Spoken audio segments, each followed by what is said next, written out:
Merci à Gérard Monédière, professeur émérite des universités, d'être venu jusqu'à nous depuis l'ancienne capitale du Limousin pour évoquer la grande figure de Georges Guingouin. Premier maquisard de France, résistant dans les francs-tireurs et partisans, surnommé Loup Grand, devenu le chef des forces françaises de l'intérieur de la Haute-Vienne, compagnon de la Libération, puis maire communiste de Limoges, qu'il avait libéré sans effusion de sang. Puis frappé, comme certains de ses frères de combat en Limousin et ailleurs, et à deux doigts d'en perdre la vie par ignominie des lâches et revanchards de tous bords. Loup Grand avait aussi développé son activité clandestine en Corrèze.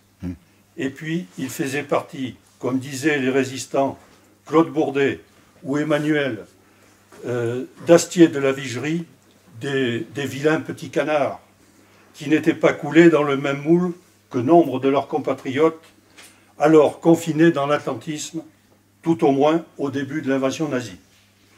Les compagnons de la mémoire vivante ont pour but d'essayer de relier le passé au présent. Loup Grand a sa marque indélébile qu'il a laissée dans l'histoire, et bien au-delà de notre petit coin de France, puisque d'aucuns l'ont surnommé le Tito Limousin, l'historien Marc Ferraud l'avait célébré comme notre Cincinnatus. Et il ne saurait être un exemple figé dans le marbre pour l'éternité. Loup Grand apparaît aujourd'hui comme un héros exemplaire, venant de cette France d'en bas, méprisée aujourd'hui par les soi-disant élites, que j'ai mis entre guillemets. Lui, émanation du peuple, figure transcendant celle des maquis et emblématique de toute la résistance. Car il faut le voir aujourd'hui dans sa modernité, quand on relit ses discours et écrit sans concession, on a une impression extraordinaire de fraîcheur, tranchant sur tout ce qui nous est servi d'information au quotidien, par notamment les médias des 7 milliardaires et de l'État en situation de quasi-monopole. Nous sommes bien loin de la presse pluraliste inscrite dans le programme du Conseil national de la résistance. Georges Guingouin, c'est aussi tout le contraire de la résignation face aux obstacles et problèmes de la vie quotidienne dans la société ultralibérale d'aujourd'hui.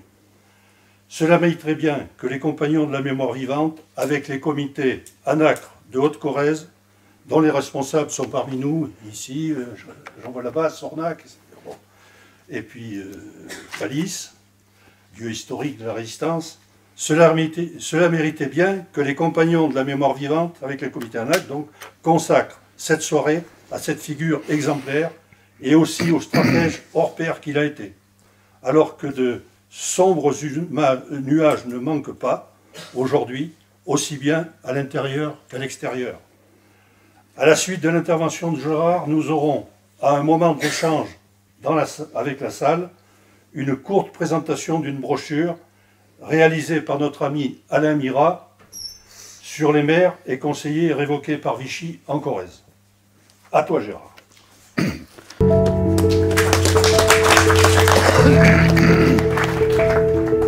Merci Pierre. Merci également au comité ANACRE et aux compagnons de la mémoire vivante pour m'avoir invité parmi vous, et merci à tous ceux qui ont fait le déplacement et qui sont là ce soir. Je vais commencer par une brève explication me concernant. Alors, je trouve ça fondamentalement assez désagréable, parce que je n'aime pas tellement parler de moi, mais légitimement, vous pouvez vous demander pourquoi j'aurais, comment dire, une compétence particulière pour évoquer la figure de Georges Guingouin. C'est une explication que je vous dois. Pourquoi ?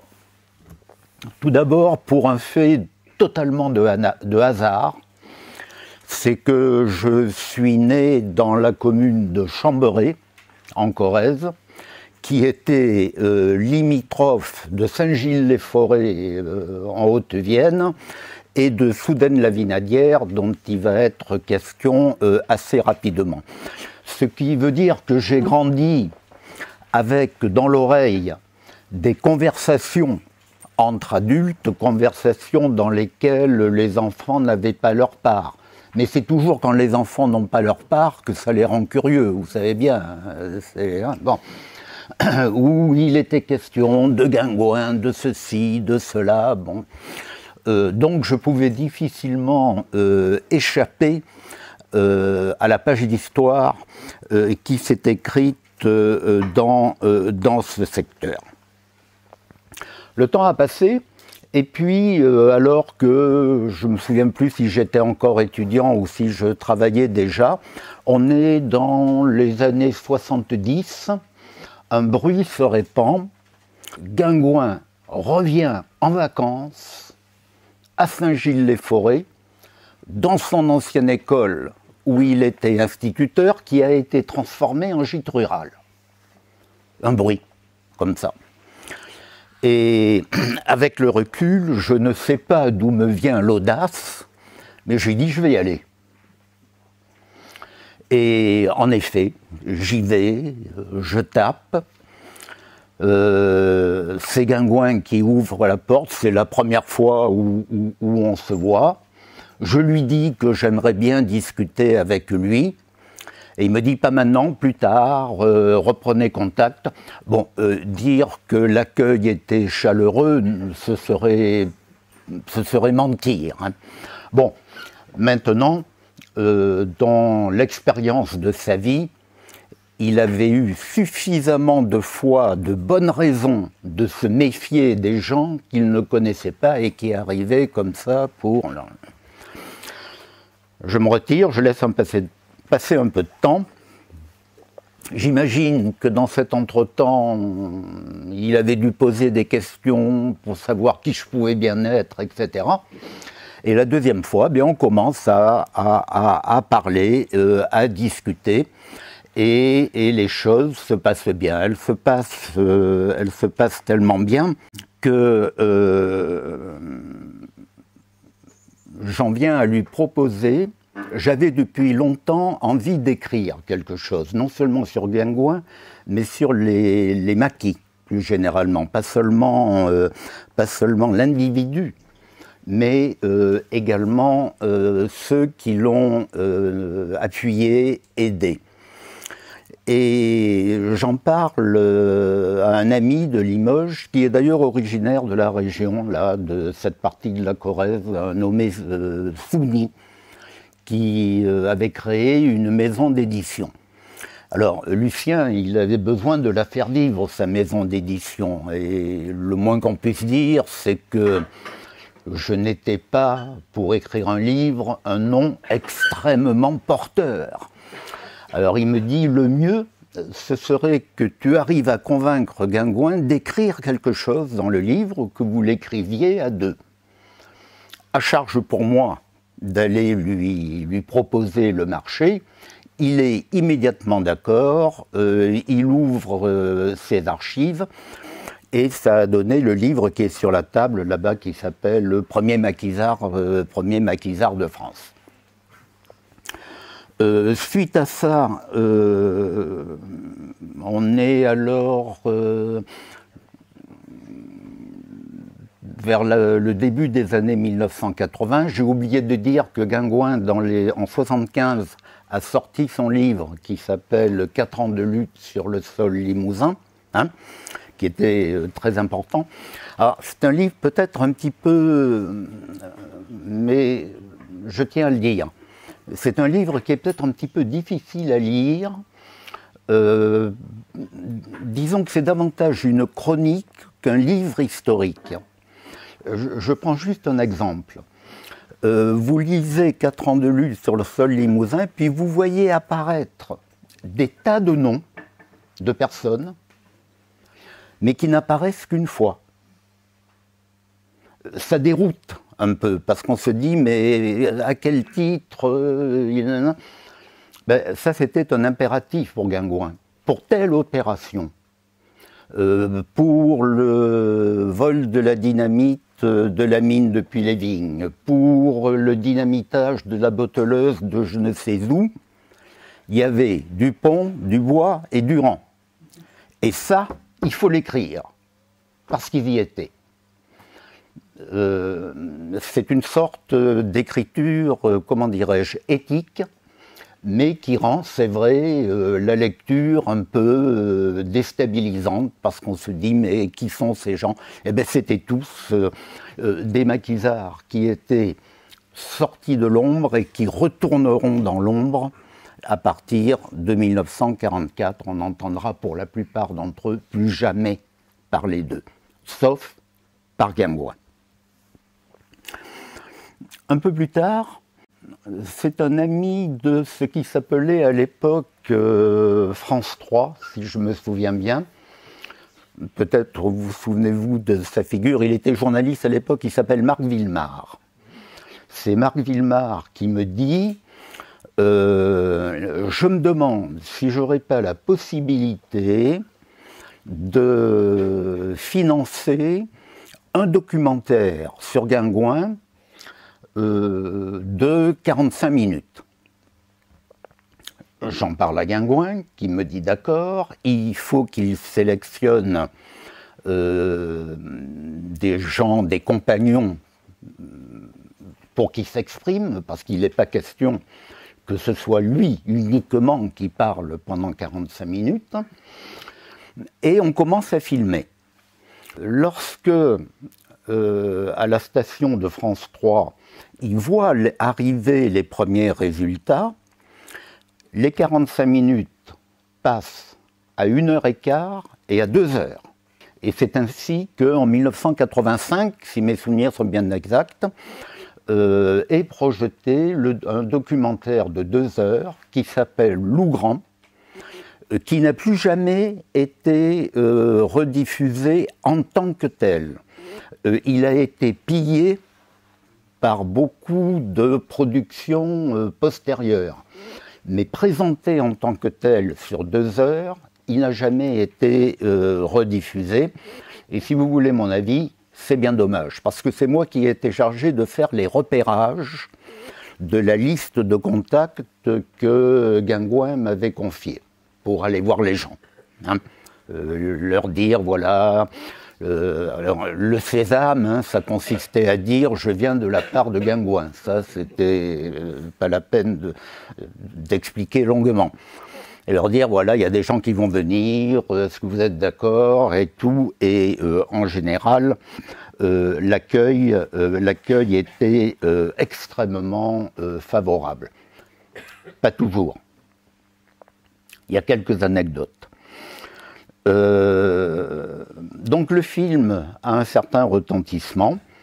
Et puis, ensuite, je continue personnellement à le voir chaque année jusqu'à son décès en 2005. C'est en 2005 qu'il est décédé. Donc ça fait une petite trentaine d'années où je ne peux absolument pas dire que je ne me l'autoriserai pas. Je ne peux absolument pas dire que Guingouin m'a donné son amitié. Non. Mais où il a accepté qu'on parle, qu'on discute. Faut-il le dire quelquefois, qu'on polémique, hein?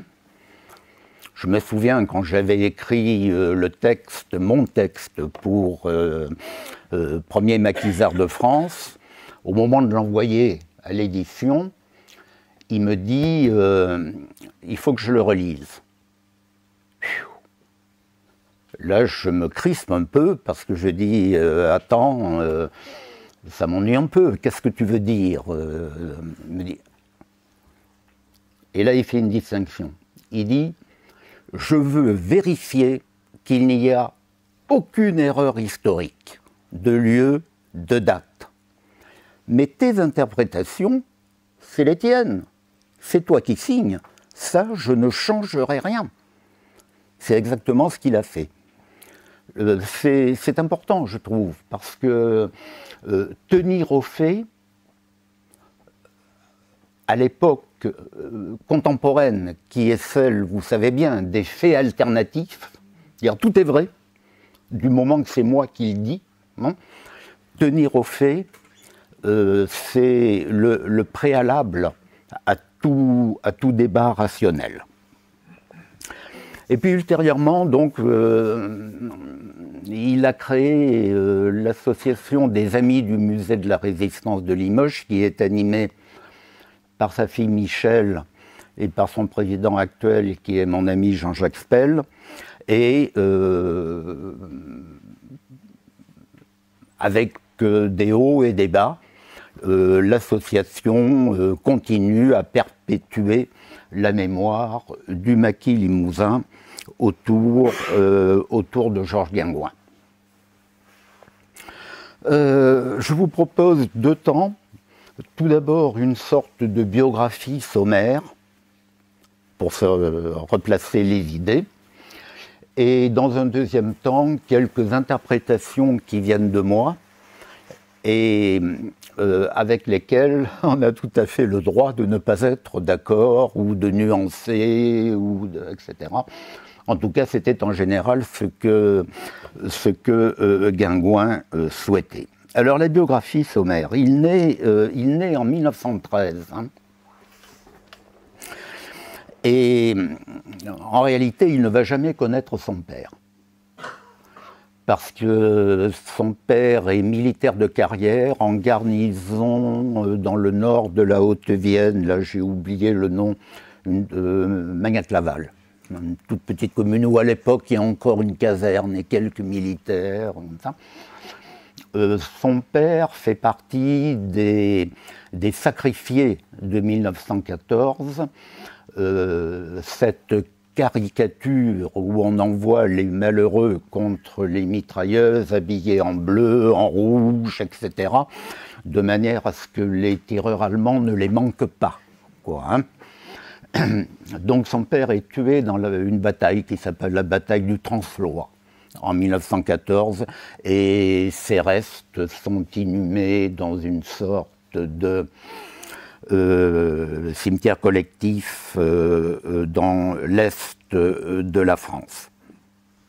Donc il ne connaîtra jamais son père. En revanche, bien sûr, il connaîtra sa mère qui était institutrice. La grosse difficulté avec Georges Guingouin, pour en savoir un peu plus sur l'individu, le personnage, indépendamment de ce qu'il a fait en tant que maquisard, maire de Limoges, etc., c'était son immense pudeur. Comment a-t-il grandi? Que faisait-il quand il était gamin et tout? Il ne voulait pas en parler parce que pour lui, ça n'avait, à ses yeux, pas la moindre importance. C'est un petit peu gênant. C'est un petit peu gênant, et là, il y a une réalité, une épaisseur qui s'est perdue et qui s'est sans doute perdue de manière définitive. La seule chose, les 2 seuls épisodes relatifs à sa mère qu'il a confiés, c'est qu'on lui avait dit qu'elle était une excellente joueuse de mandoline. Vous savez, cette sorte de... C'est passé un peu de mode, quoique ça revient, on me dit, mandoline. Mais que lui a-t-on dit, un peu à la limousine, une fois le décès de son mari, habillé en noir, plus de mandoline, jamais. Donc, ça permet quand même de se douter que Guingouin grandit dans une atmosphère assez austère, on va dire. Austère. Hein, bon. Elle était institutrice, et lorsque j'enjambe un peu les années, lorsqu'il a été nommé, c'était son premier poste d'instituteur à Saint-Gilles-les-Forêts, on est en 1937 là, à ce moment-là, hein. Sa mère vient vivre avec lui. C'était l'époque où il y avait encore le logement de l'instituteur au-dessus des classes, vous savez. Bon. Alors je ne sais pas comment il s'arrange, sa mère vient vivre avec lui. Et alors, ce qu'il m'avait raconté en riant,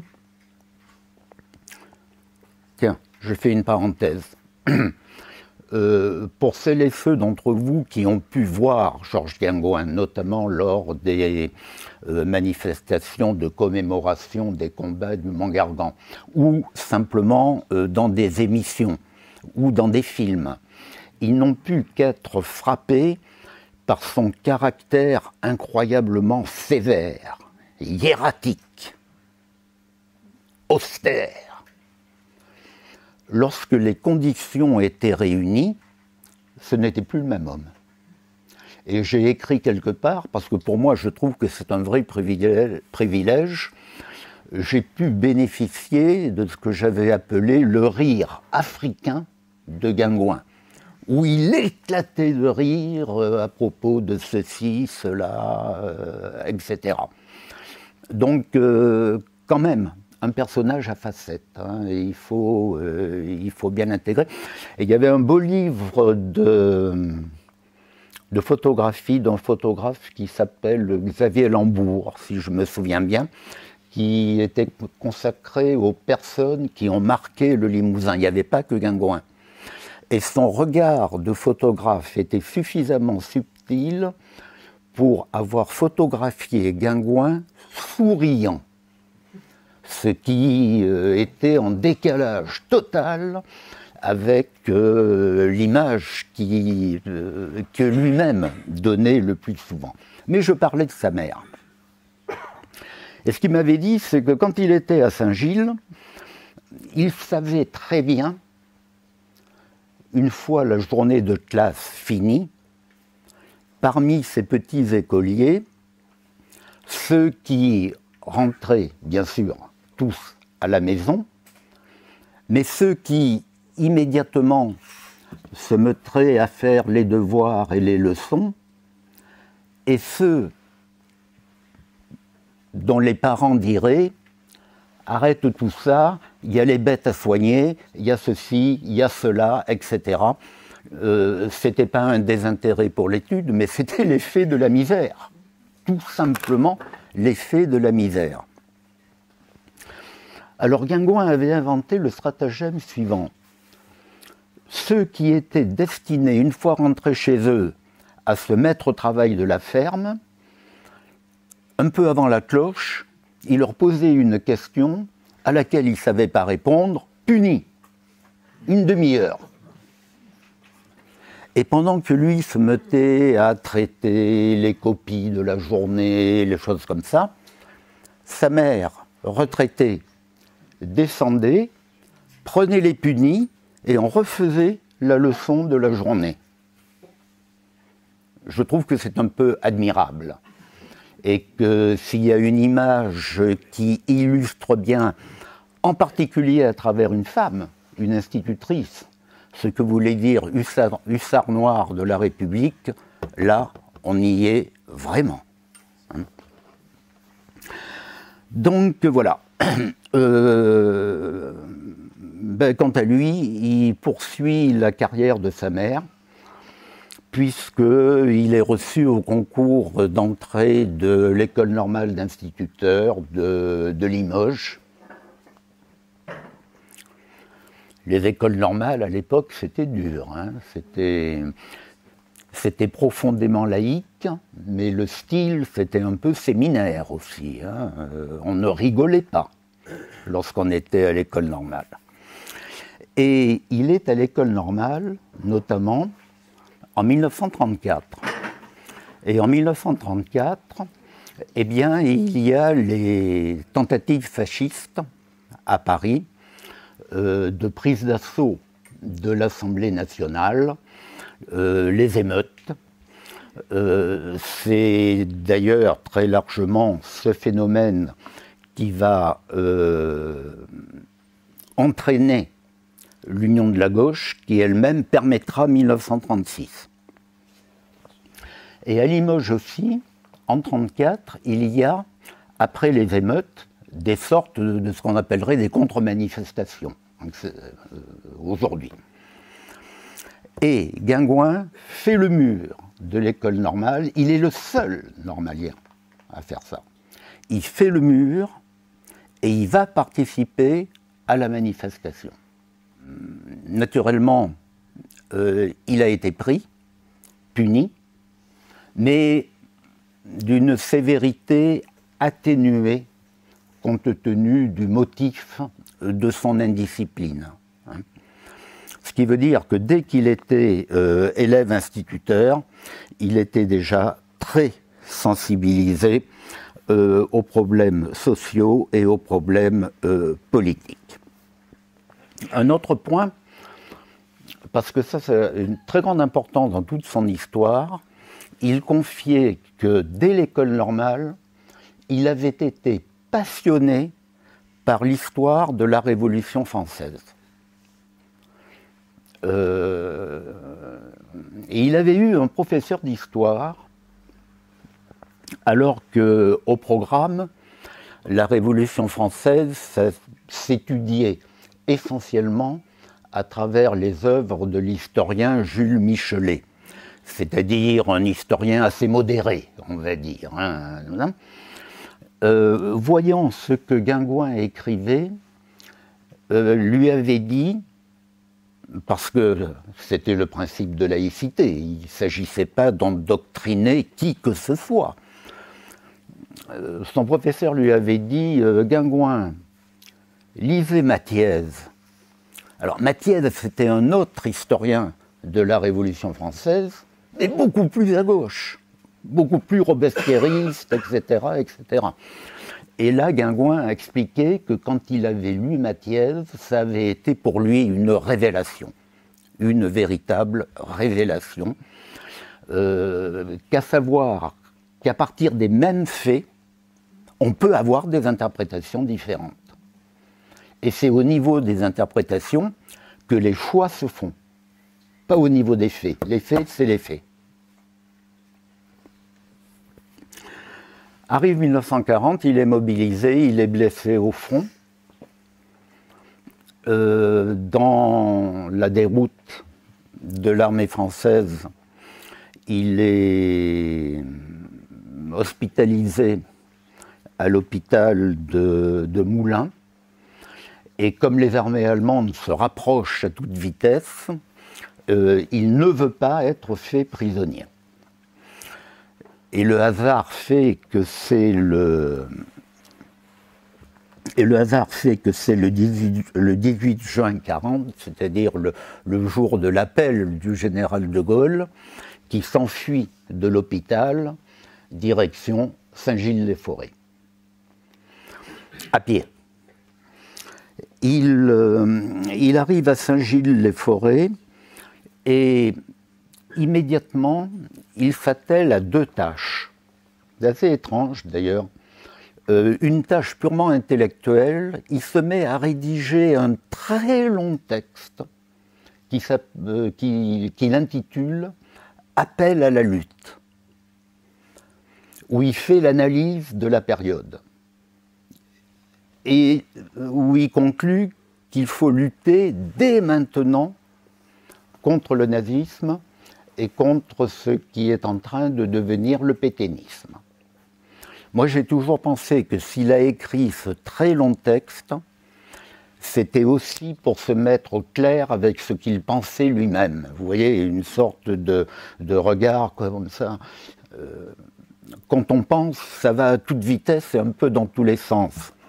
Quand il faut écrire, ça, je le mets au conditionnel ou à l'affirmatif ou à l'indicatif, etc. C'est pas pareil. Il fait ça. Et immédiatement, il se met à rétablir le contact avec ses camarades communistes dont il est les plus proches et dont il est absolument certain de la sincérité, en quelque sorte. De la sincérité et du courage.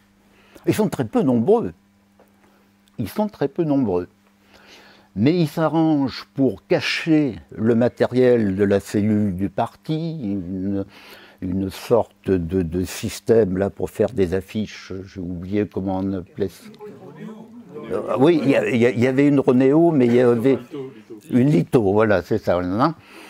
Tout ça, c'est remisé au fond d'une grange.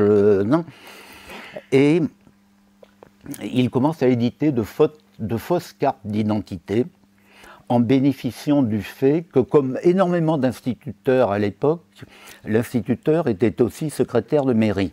Donc il avait les tampons et la signature. Ça a aidé beaucoup. Ça a aidé beaucoup.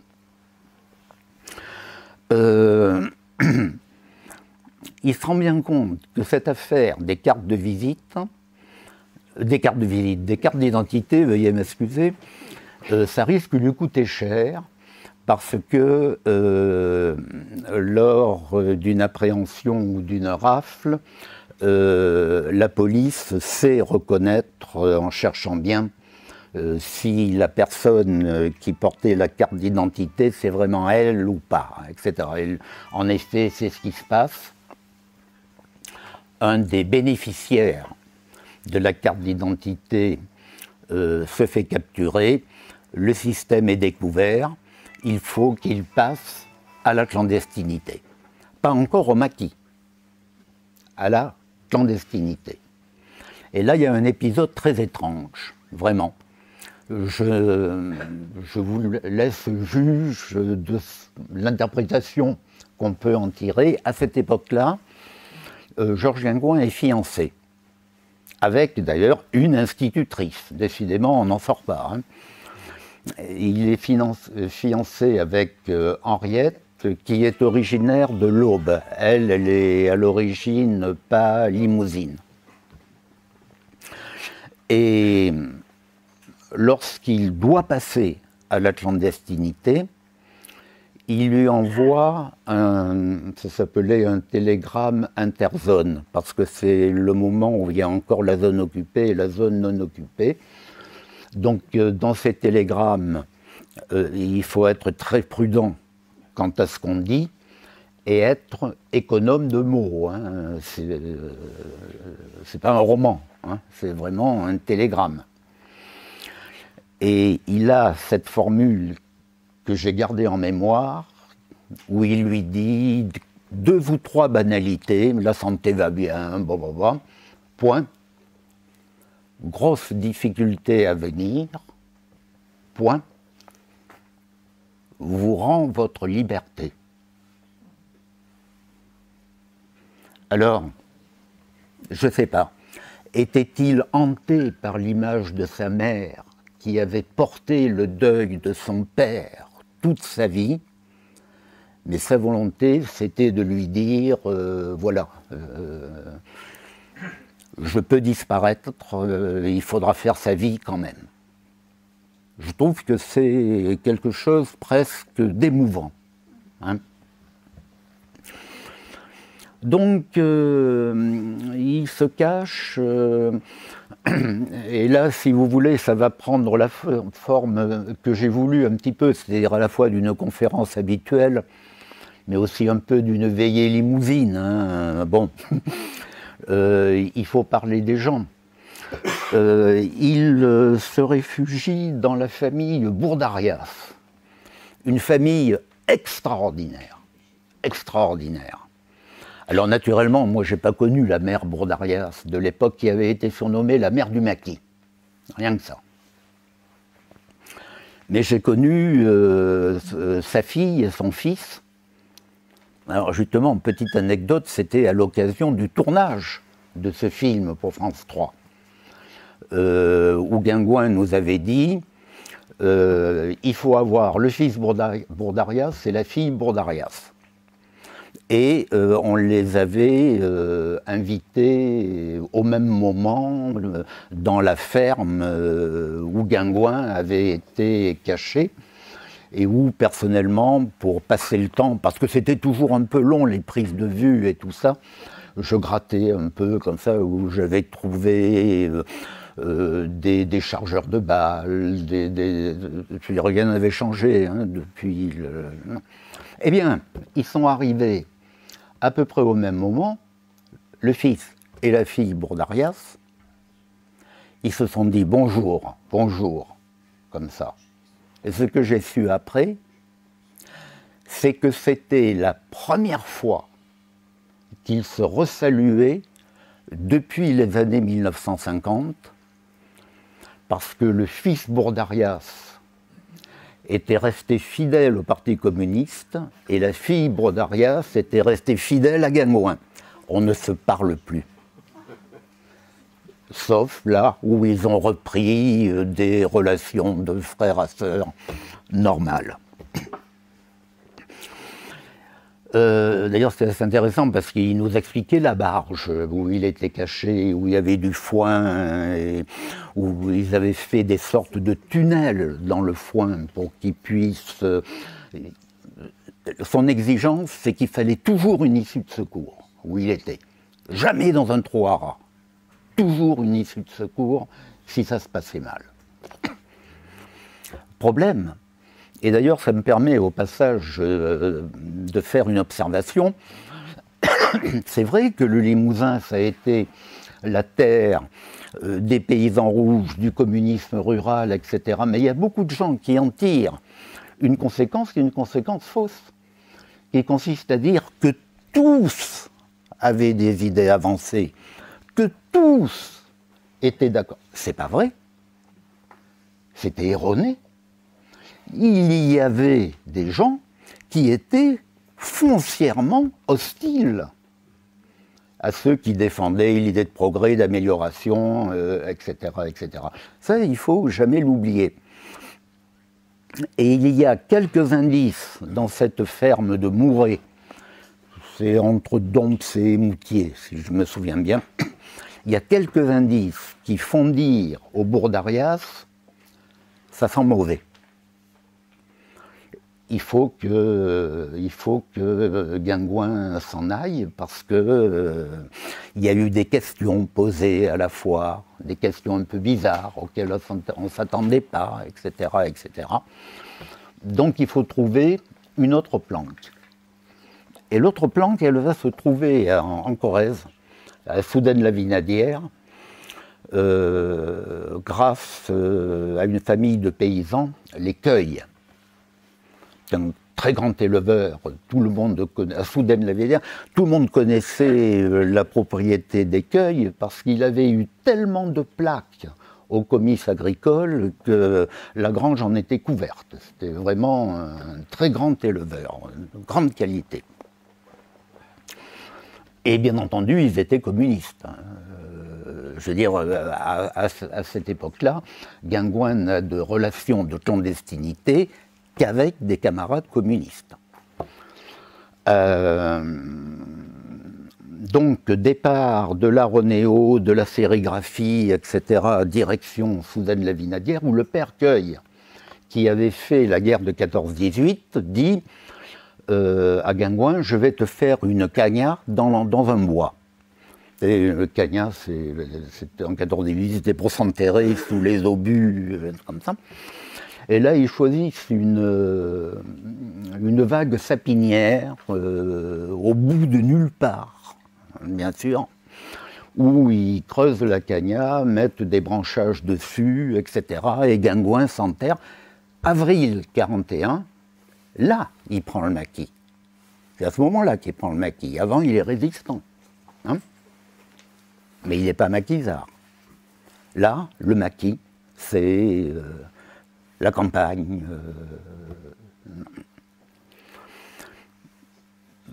Qu'est-ce qu'il fait dans sa cagnard? Ça paraît un peu incroyable. Notamment, il édite des tracts. Mais à l'époque, il y a énormément de difficultés pour obtenir de l'encre et du papier. Alors, le papier vient de camarades de Limoges qui arrivent à le mettre dans le bus et ça arrive jusqu'à lui. Quand il n'a pas de vrai papier, il utilise des feuilles de cigarettes. Vous savez, les cigarettes roulées, là. Et il écrit ses tracts et ses affichettes sur les feuilles de papier à cigarette.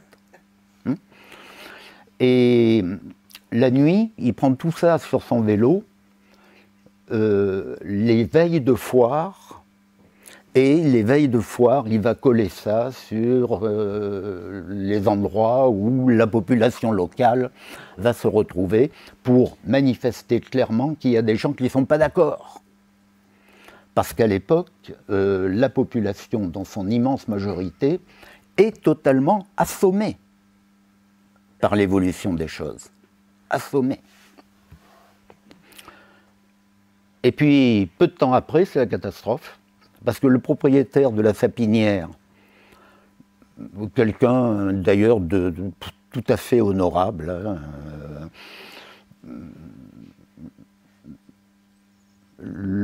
c'était le 9, foire à Chambéry, le 9, comme on disait. Il dit à sa femme, on va commencer la journée en allant voir comment les sapins poussent. Ils vont voir les sapins et ils tombent sur la cagna, la cache, qui était vide, parce que Guingouin était chez Cueil. Imaginez un peu sa surprise. Qu'est-ce que c'est que ce truc? Qu'est-ce que c'est? Aussitôt, ils vont à la foire à Chambéry et ils racontent à qui veut l'entendre qu'il y a quelqu'un qui a creusé un énorme trou dans sa sapinière, qui y vit et tout. Alors imaginez le pays à l'époque, à chaque fois qu'il y a un élément local un peu nouveau, un peu qui sort de l'ordinaire, le bruit se répand comme une traînée de poudre et ça vient aux oreilles, notamment de celui qui était le directeur de la Poste à l'époque, un nommé Souni. Qui était communiste, lui aussi d'ailleurs, et qui a rendu énormément de services, parce qu'il y avait beaucoup pour les communications, il y avait beaucoup de choses qui passaient par la poste. Et à l'époque, dans nos campagnes, c'est ce que les sociologues appellent l'interconnaissance, tout le monde se connaissait. Et quand ils voyaient passer une lettre, en sachant qui l'avait posté et par rapport à l'adresse, bon, autant le dire tout nettement, Souni mettait un peu d'eau à bouillir pour regarder s'il n'y avait rien de grave, etc. Et là, avec le bruit qui court de la cache qui a été découverte, ça revient aux oreilles de Souni qui immédiatement téléphone à Cueil, qui faisait à Vergnat, ça s'appelle, je crois, le bled, il faisait le téléphone public. Vous savez, dans les villages, il y en avait un peu de téléphones publics. Et là, il y avait un code. Et il lui dit à Cueil, tu diras à ton fils qu'on a retrouvé son portefeuille. C'était le code pour dire il faut se sauver immédiatement. Non. Et donc immédiatement, le fils Cueil et Guingouin mettent le pauvre matériel qu'il y avait là sur un charretou et ils se sauvent à nouveau. On est en avril 41, c'est très tôt, hein, très tôt. Hein. C'est pas les ouvriers de la 25e heure, là, hein, ceux qui sont accourus tout à fait à la fin. C'est pas le même. Hein. Et alors, puisque je vous avais dit que je souhaitais faire, si vous en êtes d'accord, de notre soirée un peu une veillée limousine, il y a eu des histoires extraordinaires après avec cette cache. Parce que quand le monde est arrivé, il n'y avait personne dans le trou. Qu'est-ce que ça pouvait être? Et là, c'est le fils Cueil qui raconte. Fils Cueil raconte qu'il y a différentes thèses qui se sont opposées. Il y a une première thèse qui a dit « ça, c'est un réfugié espagnol ». Il y a beaucoup de réfugiés espagnols. C'est un réfugié espagnol qui est perdu, qui a creusé ça pour sa vérité. On avait la thèse du réfugié espagnol. Et puis on avait d'autres, sans doute moins attentifs aux soubresauts politiques de la planète à l'époque, qui a dit oh, non, regardez bien, il y avait un lit, c'était des amoureux. Deuxième thèse. Et la troisième thèse est absolument extraordinaire, elle est consécutive à une anecdote, c'était parce que le fils Cueil raconte que les dimanches, ce trou dans la sapinière, c'était devenu un pèlerinage local. C'était un motif de balade, tout le monde allait voir le trou. Et c'est ça qui a donné naissance à la troisième thèse. C'était une famille qui avait une petite gamine qui était en retard de motricité un peu. Elle ne marchait pas alors qu'elle aurait dû marcher. Bon. Et alors ils racontent, ils étaient tous autour du trou. Est-ce qu'elle s'est accrochée à une fougère, hein, mais d'un seul coup, elle a marché. Et là, le bruit s'est répandu que c'était peut-être un saint. Alors, la sainteté de Guingouin, c'est vraiment quelque chose de tout à fait extraordinaire. Et voilà les bruits qui couraient. Ensuite, après l'affaire de la cache, il va continuer à organiser des groupes, ce qui s'appelait des groupes de 3, avec un armement complètement dérisoire. À l'hiver 42-43, il va venir jusque par là pour réorganiser en Haute-Corrèze tous ceux qui veulent bien rendre des services, qu'on va appeler plus tard les légaux, si vous voulez. Pas forcément des combattants armés dans les bois, mais des gens chez qui on peut se réfugier, qui peuvent nourrir, etc., etc. Donc, je parlais de l'armement, ils étaient 3. Il y avait le Fiscueil qui avait un fusil de chasse, évidemment, qui n'avait pas rendu, parce que normalement il y avait obligation de les rendre. Guingouin avait un pistolet un peu plus sérieux, puis il y avait un type aussi formidable que j'ai connu qui s'appelait Jean Meyer, que tout le monde appelait Jean l'Alsacien, qui a fini sa vie du côté de Ned, si je me souviens bien. Alors j'y pense souvent parce que, vous savez, il y a eu toute cette histoire des Alsaciens à propos d'Oradour, des malgré nous, etc., on ne sait pas trop, on ne veut pas savoir, etc. Jean Meyer, lui, quand il a su que les nazis étaient en Alsace, il a cherché un maquis pour combattre. Hein. Il n'a pas cherché à rentrer en Alsace, ni quoi que ce soit. Hein. C'était un type tout à fait extraordinaire. Donc, il commence à organiser des groupes et à conduire certaines actions. Alors, évidemment, avec le recul, c'est des actions modestes, mais elles ont une importance symbolique extraordinaire. C'est notamment en 42-43, surtout dans la région des Moutiers, le dynamitage des batteuses et des botteleuses. Des batteuses parce que il y avait un organisme à l'époque qui s'appelait le ravitaillement général, qui contrôlait toutes les denrées agricoles qui étaient produites.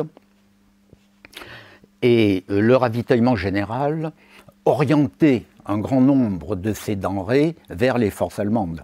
Et pas du tout. Donc, si vous voulez, les paysans étaient furieux, quoi, parce qu'ils étaient payés 3 francs 6 sous. Et donc, ça commence dans la région des Moutiers, où c'est les batteuses qui sautent.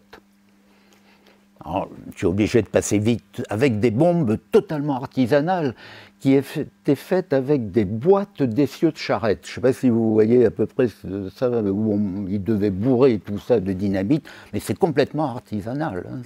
Hein, d'ailleurs, une anecdote, il y avait les batteuses et il y avait les botteleuses, parce que pour nourrir le bétail, il fallait bien du foin. Donc pareil, le but, c'était que les paysans limousins gardent leur foin et gardent leur farine. C'était ça, le but. Alors, à nouveau, une petite anecdote. C'est Guingouin qui avait fait poser des plaques commémoratives des hauts faits du maquis limousin. Il y en a une à la sortie de la gare des Moutiers. C'est des plaques vertes, elles se repèrent facilement, des plaques vertes. Mais alors, je me suis toujours demandé quelle peut être la réaction du touriste étranger à la région qui sort de la gare des Moutiers et qui tombe sur une plaque qui porte l'inscription suivante: pas de foin pour Hitler. Il doit normalement se poser une ou deux questions, y compris se demander dans quel pays il est tombé, quoi. Donc tout ça, ça se fait de manière tout à fait clandestine. Je passe sur les sabotages. C'est à ce moment que la tête de Guingouin est mise à prix 1 million de francs de l'époque. Ça encourage des vocations quand même, notamment chez les gendarmes, il faut bien le dire. Certains ont les yeux qui commencent à briller. Et un des hauts faits de l'époque aussi, c'est le sabotage de l'usine Watlez à Limoges. C'est au Palais-sur-Vienne. Hein. C'est une usine importante parce que c'est une usine de régénération du caoutchouc. Et pour l'effort de guerre allemand, à l'époque, le caoutchouc, il était rare. C'était les pneus, c'était les courroies, c'était les trucs comme ça. Et grâce à 2 ouvriers de l'usine, Guingouin, depuis son bout de Haute-Corrèze, descend à bicyclette jusqu'au Palais-sur-Vienne une nuit, et avec les 2 gars, ils arrivent à poser les bombes à proximité de la chaudière principale de l'usine. Ça saute, l'usine est arrêtée. Donc c'est un gros coup qui a été rendu possible par le fait qu'auparavant, ils ont volé de la dynamite à la mine de Wolfram de Puy-les-Vignes, c'est juste à côté de Saint-Léonard. Le Wolfram, c'est un métal très lourd. Je me souviens d'avoir visité cette mine alors qu'elle était abandonnée. Les sacs de Wolfram, ce qu'on appelle des bauges, quoi, les sacs de Wolfram étaient tout petits parce qu'autrement c'est impossible à transporter. C'était impossible à transporter. Et alors pourquoi c'était si important le Wolfram? Parce que c'était un métal qui servait à durcir les ogives des obus. C'est à ça que ça servait. Il y avait un adage dans la région de Saint-Léonard, les gens disaient quand la mine de Wolfram rouvre, c'est que la guerre est pas loin. C'était bon. Donc à 3 ou 4, ils avaient volé une quantité de dynamite absolument considérable. C'est l'époque donc des dynamitages, des sabotages, etc., etc. Et c'est l'époque également où le maquis se renforce un petit peu. Mais je dis bien un petit peu. Hein. On est en 42-43. C'est un des lieutenants de Guingouin, Pierre Villachou, lieutenant au sens propre parce qu'il était lieutenant, grade d'ailleurs qu'il a perdu pendant 2 mois.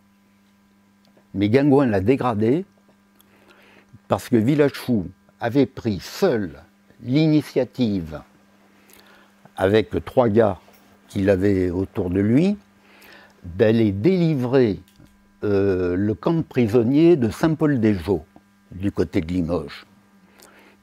Ah, ça a été un grand succès. C'était 2 gendarmes vieillissants qui gardaient le camp. Quand ils ont vu arriver les maquisards, ils ont jeté leurs fusils et tout.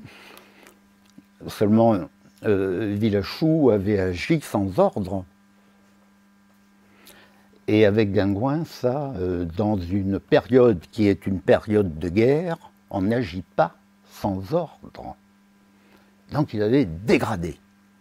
Alors même que Pierrot Villachou avait été un des principaux acteurs du vol de la dynamite à la mine de Puy-les-Vignes. Il est extraordinaire, Pierrot Villachou.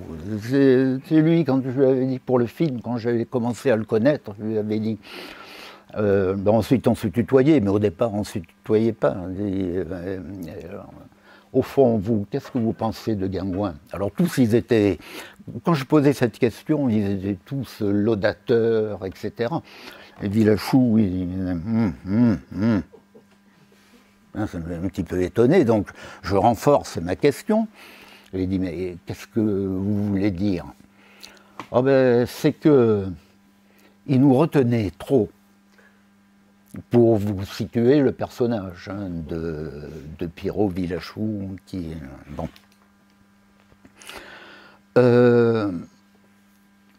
Ensuite, quoi de très notable? On arrive vers la fin du maquis où, comme justement Pierrot Villachou me le disait, ça a commencé à aller mieux côté recrutement, quand le bruit s'est répandu que les Allemands étaient en difficulté à Stalingrad.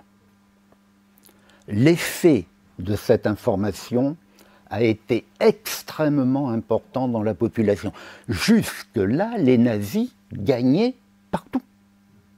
Partout. Et ils en tiraient une sorte d'aura d'invincibilité. Et voilà qu'à Stalingrad, alors lorsque von Paulus a fait sa reddition, là, et puis c'est à peu près à l'époque où il y a eu l'institution du STO. Donc les deux mouvements ont fait appel d'air, si vous voulez. Les deux mouvements ont fait appel d'air et il y a eu moins de difficultés pour trouver du personnel. Il y a l'affaire des combats du Mont Gargan. Alors les combats du Mont Gargan sont liés à un parachutage. La date est fixée. Elle ne peut pas être modifiée alors que l'information arrive à Guingouin que des colonnes allemandes et la milice convergent vers le Mont Gargan. Ils ont été informés. Mais la date ne peut pas être modifiée. C'est-à-dire, c'est ce qu'on voit dans les films, là, les messages un peu énigmatiques, et tout, c'est passé, ça y est. Donc, le parachutage a lieu, mais il faut du temps pour évacuer les containers, les cacher dans les granges, à droite, à gauche, etc. Et pendant ce temps-là, il faut tenir. Et c'est alors que, à mon avis, vraisemblablement, conseillé par les services secrets britanniques. Guingouin a des relations assez étroites avec les services secrets britanniques. La décision est prise de l'abandon de ce qui s'appelle la tactique maquis. La tactique maquis, c'est je sors, je frappe et je disparais. Pour dire autour du terrain de réception du parachutage, il faut tenir le terrain aussi longtemps que les containers seront évacués. Bref, c'est un combat en ligne. Et ça, c'est très différent. Ça a été un problème, si vous voulez, que moi-même, je n'avais pas compris. À l'époque, Guingouin me présentait souvent le ralliement des gendarmes comme une véritable victoire. Et moi, dans ma naïveté, j'avais dû lui dire, peut-être de manière moins abrupte, je lui ai dit, mais qu'est-ce que tu avais à t'emmerder avec ces gendarmes qui te couraient après? Et ça. Il m'avait dit, mais les gars que j'avais autour de moi, c'était des paysans, c'était des mécaniciens, c'était des artisans, c'était avec un courage individuel incroyable, mais aucun savoir militaire. Aucun savoir militaire. Comment on compose un groupe, comment on s'y prend pour... Les groupes maquisards, les premiers groupes maquisards, regroupent des gens qui se connaissent intimement. C'est pas ça l'armée. C'est pas ça. Donc, il y a le combat du Mont Gargan. Et alors, il y a eu un débat. Est-ce que, quelle a été l'importance du combat du Mont Gargan? Alors, le premier point qu'il faut relever, c'est que pour les maquis, pour la résistance, plus largement d'ailleurs, pour la résistance, ça a été une victoire. sans doute la seule victoire en France d'une résistance maquis, mais infiniment moins connue, par exemple, que l'affaire du maquis des Glières. Mais malheureusement, le maquis des Glières, c'est une défaite abominable. Pas le maquis du Limousin. Ils tiennent. Bon, il ne faut pas se raconter l'histoire.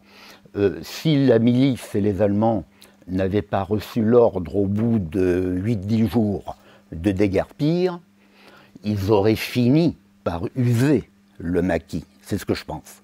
Hein? Bon, mais le but, c'était de tenir tant que les containers n'étaient pas évacués, et quand les containers sont évacués, clac, retour à la tactique maquis, tout le monde s'évapore. Voilà ce qui s'était passé. Alors ces combats du Bon Gargan, c'est... Je pense que certains d'entre vous ont pu aller aux commémorations de Saint-Gilles. On est dans cette Corrèze, on est quelquefois dans un drôle de pays, quoi. Parce que Guingouin m'avait raconté, par exemple, que, c'est là où il est enterré d'ailleurs, le cimetière de Saint-Gilles-les-Forêts avait été attaqué par les Allemands et la milice, mais il était défendu par la compagnie espagnole qui l'avait mis organisé en tant que tel. Hein. Il y avait les compagnies en quelque sorte ordinaires, si je me souviens bien, il y avait la compagnie juive, la compagnie espagnole, c'est-à-dire les gens qui auparavant avaient des raisons de se battre ensemble, il les avait réunis. Mais il disait, c'était très délicat avec les Espagnols parce que je devais faire très attention à ne pas mettre dans la même compagnie les communistes et les anarchistes parce qu'ils se tuaient entre eux. Mais je veux dire, c'est tous ces problèmes-là qu'il avait à régler au quotidien, avec les relations avec les services secrets britanniques, avec etc., etc. Et donc le cimetière de Saint-Gilles n'a jamais été violé. Alors pourquoi ça a de l'importance? Parce que, vous pouvez aller vérifier, je vous le recommande d'ailleurs, parce que ça ne se voit pas partout, ça. Hein. Il y a une tombe tout à fait particulière dans le cimetière de Saint-Gilles. C'est la tombe d'un type qui vivait bien avant la génération dont nous sommes en train de parler, qui s'appelait Pantex Pardou. Alors Pantex Pardou, il avait été maçon et puis il était redevenu paysan, agriculteur. Et il avait été, c'était un défenseur acharné des idées de progrès, comme on disait. Et qu'est-ce qu'elle a de particulier, sa tombe, Pantex Pardou? Il avait ravitaillé, ça remonte loin, hein, il avait ravitaillé des communards parisiens de 1871 qui s'étaient réfugiés dans les bois de cette région complètement boisée, où ils faisaient les charbonniers, en quelque sorte. Ils faisaient du charbon de bois pour... Eh bien, la tombe de Pantex Pardou, elle se caractérise par le fait qu'elle présente la faucille et le marteau taillés dans le granit, indestructible. Voilà pourquoi je vous disais, des sépultures comme ça ne se voit pas partout. Hein.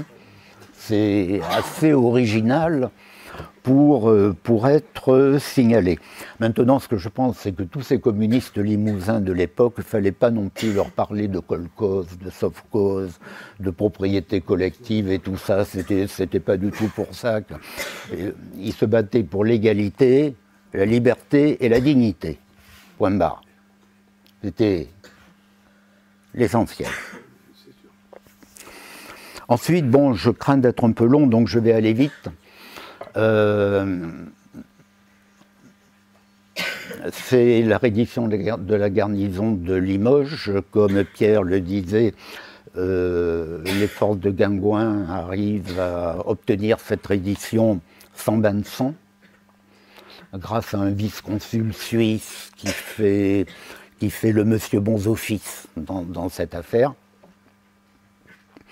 Et puis, dans la foulée, Guingouin a été élu maire de Limoges. Ça n'a pas duré longtemps, 1 an et demi, hein, comme ça. C'est-à-dire qu'il bat la liste socialiste. Il bat la liste socialiste, où on voit réapparaître comme des phénix des gens comme Betoul, qui avaient voté les pleins pouvoirs à Pétain. Mais c'est fini, ça. Je veux dire, à ce moment-là, il y a eu 2 types d'attitudes. L'attitude de ceux pour lesquels tout ce qui s'était passé entre 40 et 45, c'était une parenthèse. La parenthèse était fermée et on recommençait le jeu comme avant.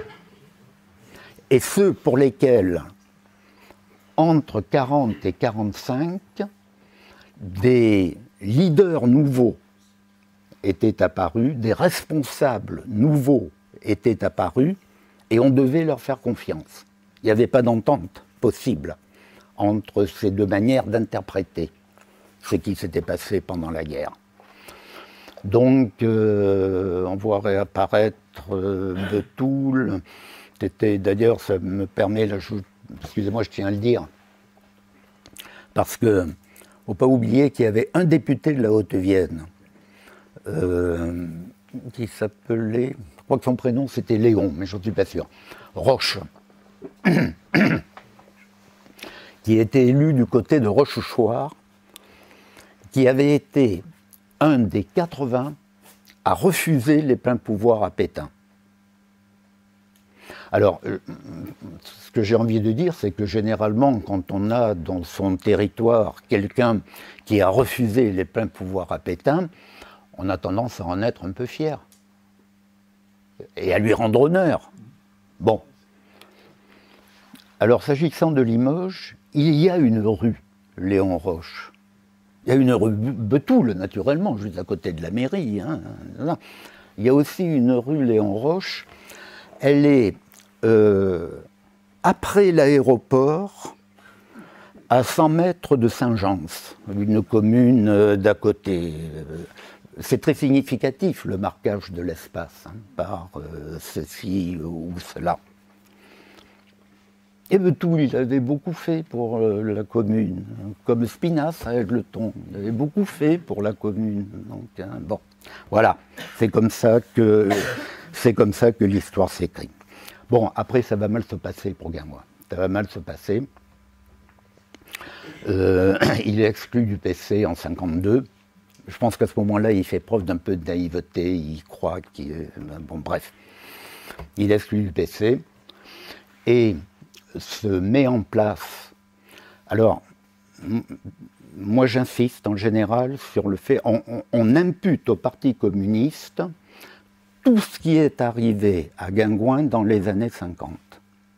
Mais ça, c'est faux.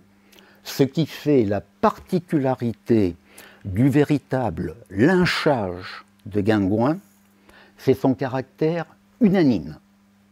C'est la droite derrière le journal L'Époque. Au même moment, la droite. Le PC, certes, mais la FFIO avec les articles de Le Bail, en particulier. Le Bail qui a fermé sa porte, un attentiste, qui a fermé sa porte à son ancien condisciple de l'école normale supérieure, Jean Cavaillès, le grand mathématicien, épistémologue, etc. Ce qui fait l'originalité de la mise à mort politique de Guingouin, c'est le caractère unanime. Tous lui tombent dessus. Et lui, il est complètement seul. Parce que ses fidèles, je l'ai déjà dit, c'est des paysans, c'est des artisans, c'est des gens, le peuple, quoi, pour dire vite. Mais pas des personnes aptes à ruser dans un champ politique pavé de mines, etc., etc. Et donc, il est interpellé par la police. Attendez, je regarde l'heure parce que... Ah oui, il est tard, merde. Il est interpellé par la police Il va être battu à mort à Brive. À peu près, il est atteint de crise de démence à ce moment-là, hein, quand même, il faut le savoir, il a complètement perdu tout. Il est sauvé par un psychiatre de Toulouse, où il a été transporté. Certains pensent que le dépaysement de Guingouin a été obtenu par ceux qui voulaient lui sauver la vie, et qui pensaient que si on le laissait à Limoges, il allait se faire tuer. On ne saurait jamais comment, pourquoi, etc. Mais il allait se faire tuer. Et il faudra qu'il attende presque 1960 pour être lavé des accusations de droit commun qui avaient été montées de toutes pièces par la police, les fameux crimes de Chamberet, les bois de Souffrangeat, l'estivalerie, etc., qui étaient des faits parfaitement crapuleux dans lesquels Guingouin n'avait absolument aucune part. Aucune part. Il m'avait confié d'ailleurs une fois que tout ce qui lui était arrivé, là, c'était aussi une réponse à ce qu'il avait tenté au moment même où Limoges a été libéré. Il m'a dit, j'ai essayé très vite de neutraliser et d'épurer la police, et je n'y suis pas arrivé. Et je n'y suis pas arrivé. Ça se paye cher. Parce que c'était les mêmes policiers, on pourrait dire des noms aujourd'hui, de la Cave-Rivière, etc., étaient les mêmes qui le poursuivaient pendant Vichy, qui l'ont poursuivi pendant la 4e République. Les mêmes. Donc, vous voyez, quand on vous raconte la férocité de l'épuration en France, voilà, on a bouclé, parce que après, il va partir là où ça va finir sa carrière d'instituteur à Sainte-Savine, là où sa femme est institutrice aussi. Et puis à la retraite, eh ben, il revient à Saint-Gilles. On a fait le tour. Vous me donnez 3 minutes encore? Ouais. Bon. J'ai sauté un épisode. Quand il est exclu du PC et battu à la mairie de Limoges, il n'a plus rien, hein, il n'a plus aucun mandat, ni quoi que ce soit. Et qu'est-ce qu'il fait? Ben, il redevient instituteur, c'est son métier. Et c'est pour ça que Jean avait raison tout à l'heure de le présenter comme un Cincinnatus. Ce général romain que le Sénat, complètement paniqué, va chercher pour repousser les barbares. Et il le trouve, il est en train de labourer son champ. Il organise l'armée, il sauve Rome des barbares, on lui dit le plus bel avenir t'est promis à Rome, il dit mais j'ai pas fini de labourer mon champ, j'y reviens. Ben, pour Guingouin, c'est un peu la même chose. Et alors il va être instituteur à Saint-Laurent-les-Églises, c'est dans les monts d'Ambazac. Il est toujours un peu attiré par la montagne, vous savez que ça. Et là, il y a 2 ou 3 personnes de Saint-Laurent-les-Églises qui ont eu une magnifique initiative assez récemment, il y a 4-5 ans, qui ont regroupé les anciens élèves de Guingouin et de Madame Guingouin lorsqu'ils étaient à Saint-Laurent-les-Églises. Et ça a donné lieu à l'édition d'un petit document qui est un chef-d'œuvre vraiment d'intérêt. Alors, qu'est-ce qu'on en tire? Qu'en tout cas, moi, j'ai envie de retenir. C'est que quand Guingouin prend son poste à Saint-Laurent-les-Églises, il y a une jeune élève, elle rentre chez elle et elle dit à son père, le nouvel instituteur, il s'appelle Guingouin.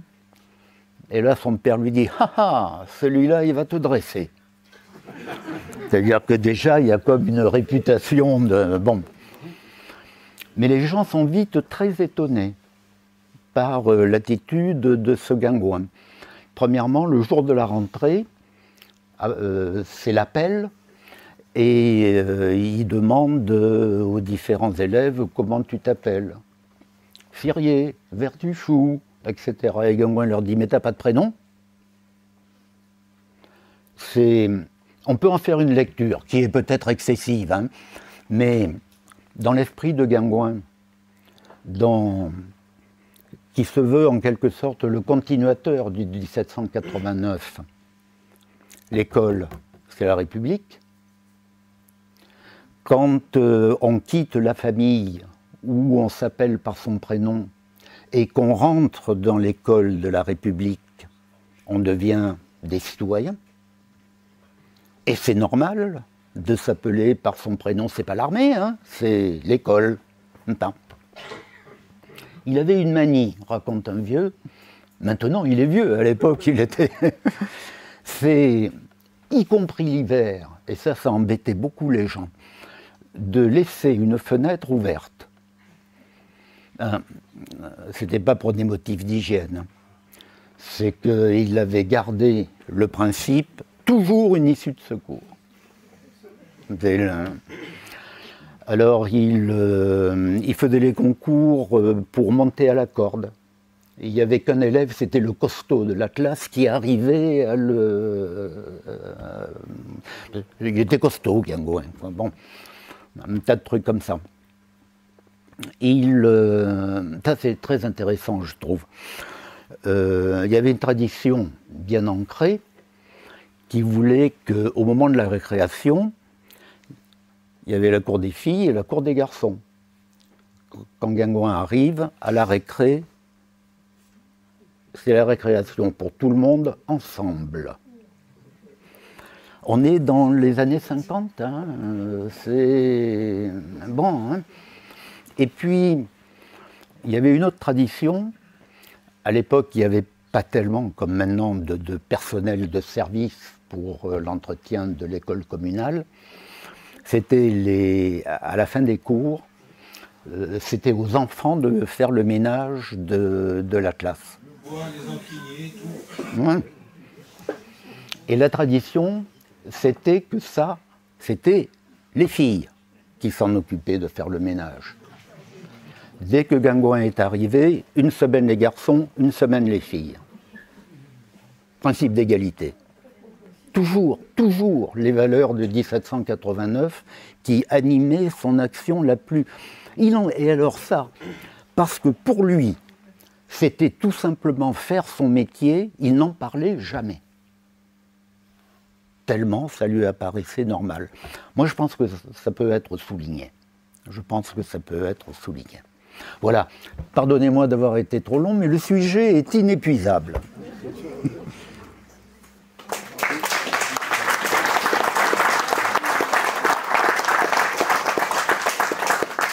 Je veux bien réagir. Pascal Terracol, je suis professeur émérite des écoles d'architecture et j'ai découvert la présence avec beaucoup de bonheur l'ouvrage de Jean-Pierre Le Dantec sur Guingouin. Et alors, je le mentionne parce que d'abord je l'ai lu, et puis Jean-Pierre Le Dantec a été mon directeur d'établissement à l'école d'architecture de Paris-la-Villette. Et je me suis toujours posé la question, et je vous la relève d'une certaine manière, peut-être que vous y répondrez. Et ça mentionne, en fait, ça convoque le distinguo que vous avez fait, d'une certaine manière, entre la biographie et puis l'interprétation, en fait. Et effectivement, moi je le replacerais d'une certaine manière entre le fait historique, parce que les historiens ont besoin du fait historique, c'est la rigueur de la recherche historique, et puis la construction du bouquin de Jean-Pierre Le Dantec, qui lui est faite sur le mode du roman historique, qui prend un peu de distance par rapport aux faits historiques, et qui relate un peu à la manière dont vous l'avez fait, et je vous en remercie, parce que ça rend l'histoire vivante, en fait, de l'épopée de Guingouin, en fait. Donc, je voulais savoir si vous étiez, quel sentiment vous aviez par rapport à cette position, mais en fait vous l'avez démontré vous-même par votre propos, et quel est comment vous faites la réception du livre de Jean-Pierre Le Dantec? Oui, je l'avais lu, moi je l'ai jugé très positif, ce livre. Très positif parce que, comment dire, il y a différents niveaux de réalité. On ne peut pas exiger d'une personne ordinaire, et je me mets dans la catégorie des personnes ordinaires, d'être un ethnologue indépassable dans son domaine, un historien indépassable dans son domaine, et lorsque les faits sont respectés,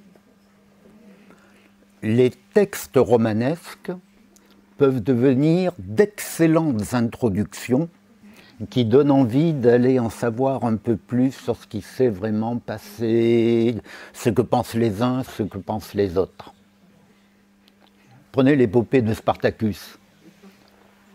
Il y a eu des films sur Spartacus et il y a des gens qui sont intéressés à l'épopée de Spartacus à partir d'œuvres qui fondamentalement pourraient être classées dans des œuvres de fiction, mais qui ne sont pas que de fiction, qui s'inspirent de faits réels. Deux questions. Comment il est rentré, comment il est rentré au Parti communiste, donc au tout début? Première question. Et deuxième question, quelles ont été ses relations pendant qu'il était au maquis avec l'armée secrète? Je ne sais pas comment il est entré au PC, hein. Je ne peux pas répondre. C'était tout de suite, il était encore à l'école normale. Non, quand il sort de l'école normale, immédiatement. Hein? Et qu'il est affecté à Saint-Gilles. Oui, quand il est affecté à Saint-Gilles. C'est ça. Là, je crois que c'est tout simple. C'est dans ce que l'on appelle aujourd'hui l'offre politique. Ben pour lui, c'est ça. Hein. Et il n'en changera jamais. Hein. Lorsqu'il est au fond du trou avec les affaires Guingouin, il m'expliquait qu'il a reçu des émissaires gaullistes qui venaient du RPF. Ça s'appelait, je crois, à l'époque, le RPF. Des émissaires qui avaient pour mission de lui dire bon, ben, on est au courant, monsieur Guingouin, ça va mal pour vous. Peut-être que si vous vous rapprochiez de nous, nous avons des influences dans la magistrature, dans la... Guingouin, hors de question. D'ailleurs, il m'avait dit, moi je suis resté courtois, mais j'avais été abasourdi par cette offre qui m'était faite de trahir mes convictions. C'était de l'ordre du pas pensable. Et d'ailleurs, vis-à-vis du PC, il était parfois mesuré. Les tentatives d'assassinat, la première tentative, il y en a eu tellement, et pas toutes venant du PC d'ailleurs. La première tentative d'assassinat contre Guingouin, alors qu'il est dans le maquis, il m'a dit très clairement, mais je savais que ça venait du PC, mais je considérais qu'il était parfaitement possible que l'appareil clandestin se soit trompé. Il faisait souvent référence à la notion de les conditions de la lutte, c'est-à-dire le contexte. Je veux dire, quand on n'a plus confiance en à peu près personne, quand on risque sa vie, c'est des réalités que vraisemblablement, en tout cas moi, la plupart d'entre nous, on n'a jamais vécues. Hein. Donc il faut un certain effort pour arriver à ça. Il considérait comme envisageable qu'il y ait eu une erreur majeure dans des transmissions, etc., et que l'ordre de le tuer, de le liquider, était arrivé à quelqu'un qui était convaincu d'agir pour l'intérêt supérieur de je ne sais quoi. C'est un petit peu ça, une grande difficulté. Hein. Je pense que sa résistance est d'autant plus extraordinaire, respectable, que le Parti communiste avait été interdit par Pétain, puisque les communistes avaient signé, enfin puisque l'URSS avait signé avec Hitler le pacte germano-soviétique, et que vraiment les communistes français ont vraiment résisté avant, c'est vrai, mais surtout après l'invasion de l'URSS le 22 juin 1941. Oui, tout à fait. Donc lui, il a résisté avant. Avant, ouais. Il m'avait, excusez-moi, je vous donne la parole, mais il y a une phrase de Guingouin qui me revient, toujours dans l'interprétation. Personnellement, je pense que c'était fondamentalement un humaniste laïque qui était habité par 1789, parce que certaines fois, il avait des confessions étranges. Et il faut dire, comme je vous l'ai laissé entendre, que je cherchais à le faire parler de ce dont il ne voulait pas parler, quoi. Et une fois, je lui avais demandé, mais enfin, quand tu as basculé dans l'illégalité, à ce moment-là, à quoi tu as pensé? Oh, il m'a dit, moi, je pensais que j'allais à la mort. Et alors, il ajoute, j'ai pensé à ma mère et à Victor Hugo. À nouveau, toutes les interprétations sont possibles. Et moi, j'ai tendance à le mettre en relation avec une autre confession qu'il m'avait faite. Une fois, il m'avait dit, il y a des moments dans une existence où l'homme n'a en face de lui que sa propre conscience. C'est avec sa conscience qu'il doit décider. C'est tout. Mais ça, c'est pas tellement le matérialisme dialectique, hein. C'est plutôt la haute tradition humaniste. Il était membre, jusqu'à la fin de sa vie, il a été membre de l'association des amis de Pierre Leroux, le grand socialiste associationniste de Boussac, là, en Creuse, hein, dont Marx lui-même disait « le génial Leroux ». Guingouin, ça lui allait, ça. Oui. Excusez-moi, je vous ai... Je voulais juste savoir s'il a été réintégré dans le Parti communiste à la fin de sa vie. Non, il a eu une offre de réhabilitation à laquelle il a répondu très courtoisement, d'ailleurs, que c'était trop tard, ça ne l'intéressait plus, le temps avait passé, c'était... Il y a un autre résistant, un grand résistant, qui a eu le même sort, c'est Robert Marchadier, en Auvergne, et qui lui a, en plus, était à Dachau, d'où il s'est évadé, mais qu'après, on a tenté de l'assassiner aussi. Et c'était un militant cégétiste, communiste. On peut citer Henri Nadeau, enfin, il y en a plein d'autres. Alors, moi, je voulais signaler aussi, il a eu plusieurs épisodes de désaccord avec les doctrines, ce qu'on lui demandait du Parti communiste clandestin. Il y avait son désaccord sur la vision de la guérilla, disons, de la résistance. Lui, il avait une vision de la guérilla rurale, qu'il a partagée par exemple avec une autre figure locale, c'était Léon Lano, avec qui il avait été en contact. Et là-dessus, il a refusé de suivre les ordres du Parti communiste clandestin national. Et c'est ce moment-là, mais ça correspond à ce que vous disiez, qu'il comprenait qu'il y ait un désaccord parce que c'était des urbains et que c'était pas la même logique. C'est pour faire le... Mais à ce moment-là, il a bien aussi été rejeté, c'est l'époque de sa tentative d'assassinat. Et il y a l'autre chose, c'était quand il a organisé de recruter en venant sur la Corrèze, donc le périple Traignac, Bugeat, Perlevade. D'ailleurs, j'ai un témoignage là-dessus. Et là, on lui a donné l'ordre de retourner en Haute-Vienne. Donc il y a eu aussi ce moment-là. Il y a eu plusieurs moments où il a été en désaccord avec... retourner en Haute-Vienne, il l'a fait, là, par contre. Alors, là-dessus, ça serait sur ce périple-là, qui était en avril... qui était à l'hiver 42. C'est ça. Et c'est en avril 42 qu'on lui demande de retourner. Qu'est-ce que vous avez comme élément? Parce que moi, j'ai un témoignage familial par rapport à ça. Moi, j'en ai très peu d'éléments sur ça. Justement, c'est intéressant. Essayez de le mettre de côté. Oui, mais justement, alors bon, moi, je ne suis pas historien, je suis un simple... chez mes grands-parents, c'était un bistrot qui a servi pour la résistance. Et mon grand-père a été très tôt dans recruter les fameux tuyaux, là, tout ça. Et l'arrière-salle du bistrot servait aux réunions. Et ma grand-mère m'a dit qu'un jour, quelqu'un était venu, il ne savait pas qui c'était, et qui était appelé le Grand. Et c'est après qu'elle a compris qui c'était. Et il semblerait que ça soit là. Je suis à Palis, donc c'est l'endroit le plus au sud où il a été en Corée.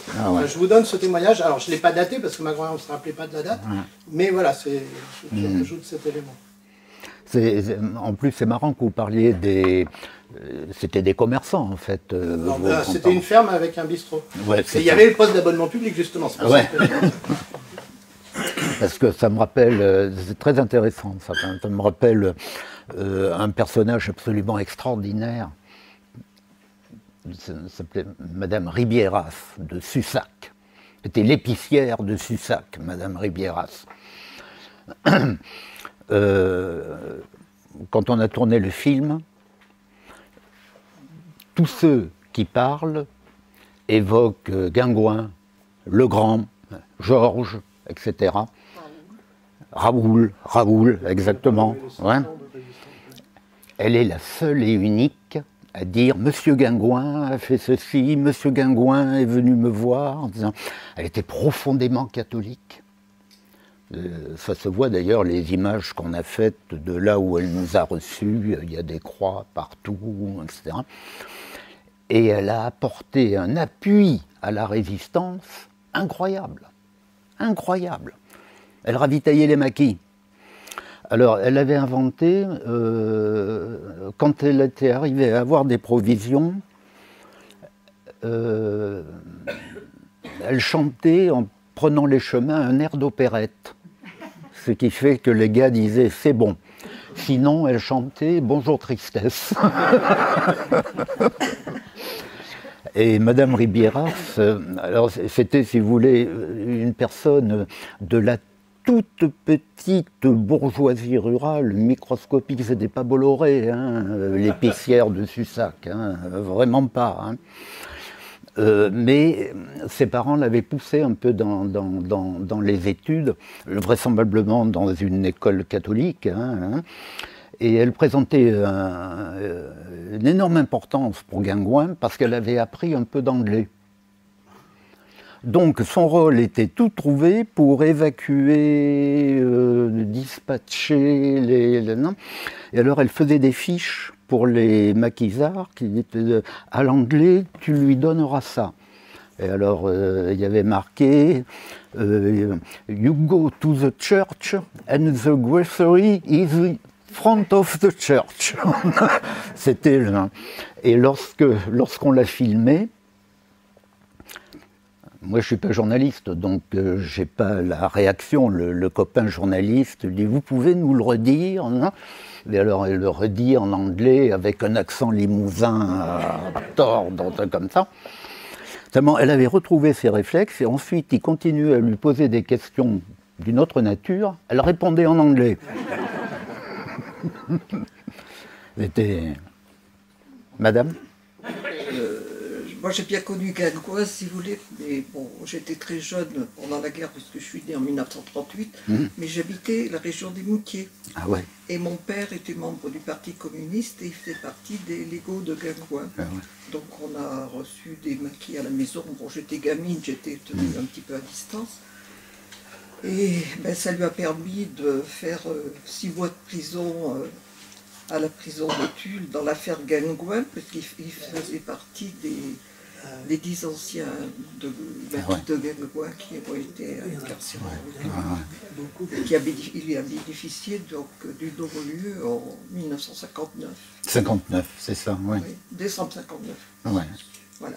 Mais Guingouin a toujours été très fidèle, jusque mon père est mort en 75, et tous les ans, quand il était à Saint-Gilles, il venait lui rendre visite, et il est venu le voir quand il lui a dédicacé le livre 4 ans de lutte qu'il a écrit donc, en 74. C'est ça. Il est venu le voir pendant les vacances de 74 et il lui a dédicacé son bouquin. C'est ça. Voilà. Alors je conseille à ceux qui veulent lire des bouquins sur Guingouin de lire le bouquin écrit par Michel Taubman sur l'affaire Guingouin. À mon avis, c'est le plus complet qui a été écrit sur l'affaire. Quoi. Moi, je suis de Chambre-Air. Donc, je veux dire, j'ai la famille qui habitait, donc Verniat, côté de Soudaine, à côté de l'endroit où il était caché. Oui. C'était Madame Furet à l'époque, et avec sa sœur. Donc quand il a dit qu'il est parti et tout, je vais dire 52, en 42, les deux, elles ont fait quand même 2 ans de prison à Périgueux. Ouais. Et puis je ne sais pas si vous en avez entendu parler, monsieur Cousache, René, René, l'homme des bois. l'homme des bois. Ben voilà, et c'était le mari d'une des deux qui a été... C'est ça. Mais c'était le mari de Anna Quassac, Anna Quassac. voilà, qui était, ouais, ben, ma cousine aussi d'ailleurs. Bon, c'est le Limousin, ça. Hein.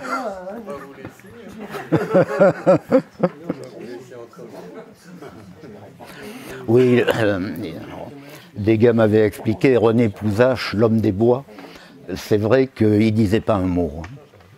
Il disait pas un mot pour le film. Il a eu une telle importance, une telle action qu'on voulait absolument qu'il parle dans le film. Pas moyen de lui décrocher un mot. Et c'était le fameux Villafou dont je parlais tout à l'heure, qui m'avait dit, lui,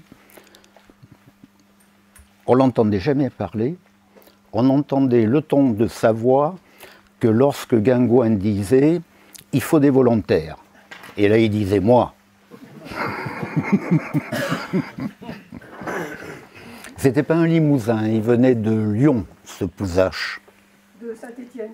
Oui, de Saint-Étienne, ouais.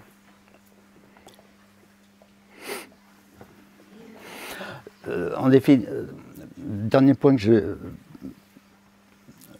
L'histoire de Guingouin, à mon avis, et notamment sa mise à mort symbolique et ses tentatives de mise à mort physique. On peut distinguer 4 phases. La première phase, c'est les tentatives pour le tuer physiquement. Hein? Alors, ça surchappe un petit peu avec une autre phase qui consiste, il ne s'agit pas de le tuer, mais le diffamer. Le diffamer. On n'a pas pu le tuer, on va le diffamer. Et ça ne marche jamais. Alors il y a une 3e phase, historiquement, qui se met en place, consiste à l'oublier, l'ignorer. Il y a eu toute une période, avant qu'il sorte son livre, 4 ans de lutte, où Guingouin a cessé d'occuper les esprits, sauf de rares personnes qui... Et la phase contemporaine, comme il n'a pas été oublié, en définitive, c'est le minorer. Oh oui, oui, c'était combien de fois j'ai entendu, oh le maquis, c'était une partie de chasse un peu risquée, c'est rien de plus, etc. Il y a des choses incroyables qui ont pu être... J'ai entendu dire, Guingouin a menti, parce que s'il avait fait tout ce qu'il a fait, il aurait été tué. Donc il est vivant, donc il a menti. Vous voyez ce genre de sophisme-là qui vous laisse... C'est un de ceux qui avaient conscience des précautions, justement. Donc je crois qu'il y a vraiment eu ces 4 phases. Est-ce que Georges Guingouin a été en relation avec Charles Tillon, avec tous ces dirigeants communistes qui ont été calomniés, attaqués, qui ont eu des procès politiques? Est-ce qu'il avait des liens avec ces gens? Il m'en a rarement parlé, mais il les connaissait. Il connaissait en particulier Charles Tillon parce que Tillon a joué un rôle particulier dans l'organisation des FTPF. Mais il n'a jamais développé devant moi... Je crois qu'il a été très isolé. Il a pas cherché, quand il a eu tous ces problèmes, il n'a pas cherché à établir des réseaux pour se bagarrer. Il est resté seul à se faire tirer à vue. Par exemple, c'est très récemment que Jean Chintron, qui avait été préfet de la Haute-Vienne à la Libération, peu de temps avant sa mort, a dit tout le bien qu'il pensait de Guingouin. Un peu comme si, au moment de partir, il voulait quand même... Peut-être c'était Jean Chantron et d'autres... je me souviens, par exemple, c'était pour toute autre chose. Il a établi des relations avec ce gars qui s'appelait André Dexé, dit Panazzo. Qui n'a connu Panazzo? Vous savez, quand les transistors ont commencé à se répandre un peu partout, il y avait un adage qui disait, parce que les paysans prenaient le transistor pour aller travailler, l'adage disait, en Limousin, quand Panazzo parle dans le poste, les tracteurs s'arrêtent.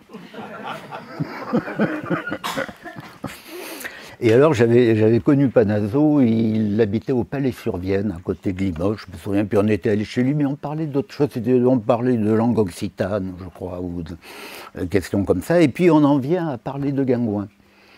Et je vois encore Panazzo se prenant la tête dans les mains et dire, quand je pense qu'on a exclu Guingouin,